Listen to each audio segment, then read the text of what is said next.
Olá pessoal, bem-vindos a mais um De Frente com o Analista. Meu nome é Vitor Souza, sou analista responsável pelas coberturas dos setores de petróleo e gás, energia elétrica e saneamento básico. Hoje vamos falar sobre um assunto bem interessante, que é a atualização do case de Petrobras. Então não se esqueça de deixar seu like, seu comentário aqui no vídeo. Se tiverem perguntas, mandem aqui embaixo que responderemos para vocês. Agora é só puxar a vinheta.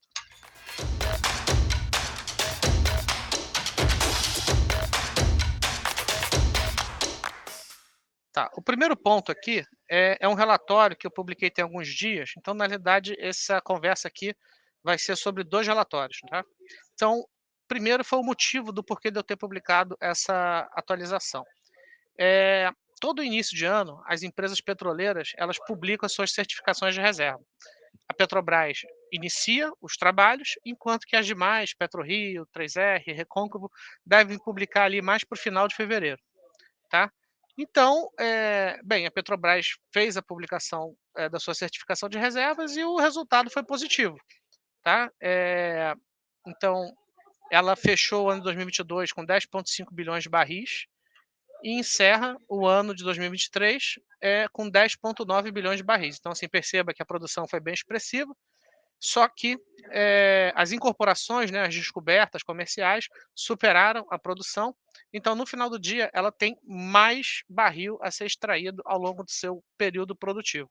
Então, quando a gente enche o saco em relação ao CAPEX, que tem que ser focado em exploração e produção, pô, não pode investir em outras coisas e tal, é exatamente por causa disso aqui. Porque, percebam, quem deu uma lida no relatório com um pouco mais de atenção, vai ver que o indicador reservas por produção é de 12 anos, tá? Ela é uma empresa, entre aspas, com muitas aspas aqui, pequena em termos de reservas, principalmente quando a gente compara com os grandes colossos do setor, né? Empresas da Arábia Saudita, essas coisas assim. Então, ela é uma empresa, quando a gente foca aqui no investimento em exploração e produção, é exatamente por causa disso aqui, para que ela sempre tenha um número de descobertas maior superior ao número da produção, porque senão a tendência é que as suas reservas vão ficando cada vez menores e a produção vai caindo, vai despencando ao longo do ano. Então, aqui a gente também coloca alguns comentários, diz que o atual plano de investimentos, né, é bem focado em exploração e produção, então, e principalmente com a margem equatorial, a tendência é que essa produção seja reposta por novas descobertas ao longo do tempo. Então, como eu comentei, ela sai de 10,5 para 10,9, então ela tem aí mais 400 milhões de barris a serem produzidos ao longo do seu período produtivo. Então, a notícia é positiva. Então, tendo em vista essa nova premissa, a gente fez a atualização do case, tá bom? Então, só que aí eu aproveitei para mover outras coisas aqui e trazer, né, qual é a minha ideia, né? Então, assim, como vocês bem sabem, o case de Petrobras foi um case que a gente não acertou a recomendação e o papel andou bastante, né? Principalmente porque aparentemente as mais práticas que foram feitas ali no passado, aparentemente não vão ser aplicadas, pelo menos é o que a gente tem visto aqui, né? No case de Petrobras hoje. Então, eu acho que o mercado está precificando muito essa questão e também a possibilidade de pagamentos de dividendos, né? Principalmente dividendos extraordinários, porque com o petróleo a 75, $80, a empresa está gerando bastante caixa. A gente fez aqui alguns exercícios para estimar o quanto de dividendo extraordinário a empresa pode pagar. Então a gente sempre começa aqui com a conclusão e a gente coloca quais são as novas premissas que a gente está utilizando nessas novas estimativas para fazer com que que o novo preço-alvo seja de R$ 47. Primeiro, maiores volumes recuperáveis de reservas, então isso aqui não tem como eu inventar números nem nada do tipo. Remoção do deságio no segmento de refino, então assim, para a gente tentar replicar a enfim, o controle de preços aí que eventualmente acontecia na empresa, a gente colocava um deságio de 10% no preço final dos derivados, né? Então, a bem da verdade, tem aí mais de 6 meses que a empresa está seguindo bastante o PPI. Então a gente achou que essa premissa eu achei que essa premissa aqui não está condizendo com a realidade, e se eu permanecer com ela, eu vou estar deixando dinheiro na mesa, né. Então, eu tirei essa premissa aqui, que era uma premissa conservadora, mas à medida que isso aqui não se torna realidade, não tem por que eu morrer abraçado com ela, tá. Terceiro, curva de investimentos de apenas 90% dos investimentos esperados para 2024 e 2028, porque também historicamente, a empresa vem investindo menos do que o planejado, né, nos seus planejamentos estratégicos, e ainda assim ela tem sido o suficiente para manter, a sua curva de produção, reposição de reservas e coisas assim. Então, o que eu quero dizer aqui no final do dia é o seguinte, eu até coloquei aqui, percebam que todas essas premissas são mais otimistas do que aquelas anteriormente aplicadas.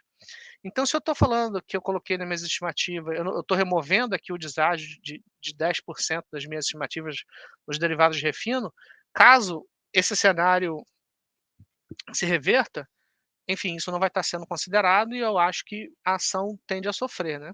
Assim como, caso a empresa, depois de 4 anos subinvestindo em relação àquilo que ela prometeu, ela passe a cumprir o seu pipeline de investimentos, eh, a tendência também é que a geração de caixa seja mais apertada em relação àquilo que eu estou colocando aqui.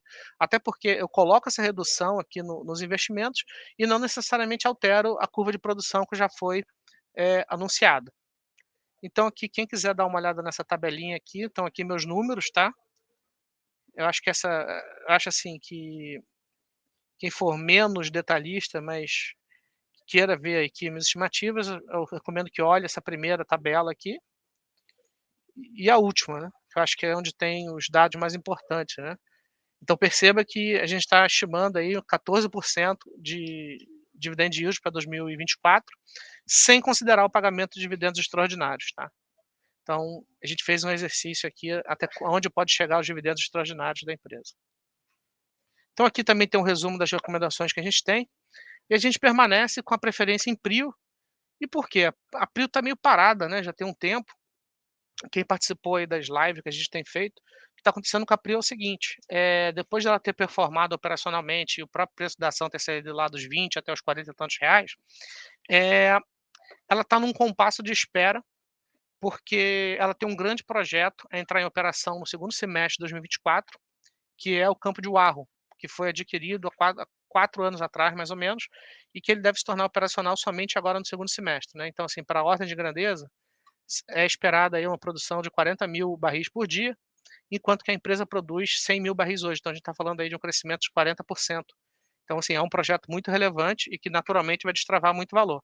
Então a impressão que eu tenho é que, como está tendo greve no IBAMA e existe toda uma dor de cabeça relacionado a licenciamento ambiental, o mercado está um pouco em compasso de espera com a Prio, ainda que ela tenha um track record muito bom em execução, eu acho que o mercado não está pagando para ver, né. Então eu acho que isso é muito mais uma oportunidade, mas eu acho que vocês têm que entender que, pelo menos para esse primeiro semestre de 2024, não deve acontecer nada de tão relevante. Claro, o preço do petróleo vai subir, vai cair, a ação vai balançar, de mãos dadas com essa questão, mas para mim o grande gatilho de valor da empresa no curto prazo é a entrada operacional do campo de Uarro. E caso ele venha atrasar 1 mês, 2 meses, cara, não é isso que vai destruir o case, né. A ação vai sofrer ali, vai chacoalhar, mas eu acho que no final do dia não é isso que vai alterar a geração de valor, a percepção de valor que a gente tem em relação à empresa, tá. Mas no final do dia entendam que é isso que está acontecendo com a empresa, porque eu sei que vocês estão muito mal acostumados em só ver a Prio subindo, subindo, subindo, subindo. Ela subiu bastante, mas eu acho que tem esse evento aí que a gente precisa esperar e ver, se vai dar certo, né, eu espero que sim. Então aqui tem a prévia que a gente tem para o quarto trimestre, tá, a gente espera aí um EBITDA de 75 bilhões por trimestre e um pagamento de dividendo de 1,45, tá, por ação, baseado na fórmula vigente. Aqui tem a tabela com análise de sensibilidades diversas, tá, então aqui a gente tem, o preço do Brent versus o câmbio, que esse aqui do meio é o cenário base, e aqui nas extremidades fica como é que ficaria esse múltiplo, se a gente considerar o preço do petróleo subindo ou caindo, assim como o câmbio, né, como a empresa é uma exportadora, sempre que o dólar sobe, isso favorece ela. Então tem aqui free cash flow yield versus Brent e dólar, dividend yield é a mesma coisa, né, então assim, se o dólar eventualmente explodir e o preço do petróleo explodir, pô, a empresa vai estourar de pagar dividendo, né, só considerando o dividendo regular. Então aqui eu já falei para vocês, né, que é a certificação de reserva, não vou ser Resumo das premissas, cada vez mais otimistas, então dê uma olhada aqui que a gente coloca de novo quais são as premissas que a gente está utilizando, né. Então sempre que a gente utiliza premissas mais positivas, a gente ao mesmo tempo tem que ficar um pouco com as barbas de molho, porque caso elas não venham a se materializar, o preço do papel vai sofrer. Então, curva de produção, aqui vocês já conhecem, ela foi apresentada no plano de negócios, a gente não altera ela. Então é 2,8 milhões de barris para 2024, chegando a 3,2 em 2028. Então a gente mantém isso daí. Investimentos e aquisições, aqui eu coloco aquela questão que eu comentei, né? O investimento esperado da empresa ao longo dos últimos anos foi nessa ordem aqui, e ela investe aí na média de 10 a 15% a menos do que ela própria promete investir, né? Então a gente fez esse ajuste aí para tentar refletir da melhor forma possível o que tem sido realidade nos últimos anos. Paridade de preços, como eu comentei, desde agosto do ano passado, quando teve aquele reajuste enorme, tanto na gasolina quanto no diesel, a empresa vem seguindo fielmente aqui a paridade. E aqui eu convido vocês a darem uma olhada toda segunda-feira na plataforma Genial Analisa, que a gente publica esse tracker aqui. O tracker está ficando bem famoso, vários jornais estão publicando, está sendo bem bacana. Mas isso aqui é como se fosse uma temperatura do risco político, né, em relação à empresa. Então isso aqui é algo que eu particularmente acho interessante de ser acompanhado. Taxa de desconto a gente não alterou, e o que a gente coloca aqui é que os PIAs privados a gente desconta com uma taxa de 12, enquanto que a Petrobras a gente desconta com uma taxa de 14. Então, assim, se você acha injusto ela negociar com desconto em relação aos pares privados, desconsidere o meu preço-alvo, que é descontado na taxa de 14%, e considere algo mais razoável, né, 12, 13, que com certeza você, então isso quer dizer que você é muito mais otimista do que eu no que diz respeito ao preço-alvo da empresa. Então, com esses termos, a gente vê também que a empresa, muito possivelmente vai distribuir o limite superior esperado do guidance de dividendos, né, anunciado no seu plano no seu planejamento estratégico. E aqui, o que acontece?